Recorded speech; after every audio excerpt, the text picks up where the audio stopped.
আপনার কাছে প্রেমের সংজ্ঞাটা কি? প্রেম আপনি কিভাবে অনুভব করেন? প্রেম হচ্ছে স্বর্গীয়। এইটা মানুষের ভেতরে প্রেমের যে অনুভূতি, এটা পবিত্র এবং স্বর্গীয়। প্রেমের চাইতে ভালো বিষয়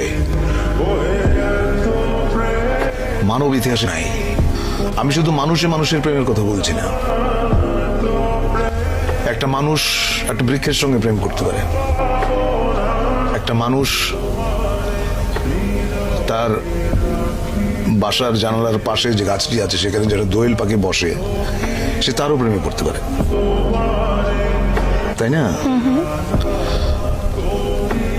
সাধারণত আমরা প্রেম বলতে বুঝি খুব ছোট্ট কথা, সেটা হচ্ছে যে একটা ছেলে একটা মেয়ে, ব্যাপারটা কিন্তু সেরকম না, তাই না? ধরো যেমন আমাদের প্রফেট, তার সঙ্গে আল্লাহর যে প্রেম, এটাকে তুমি কিভাবে ডিফাইন করবে?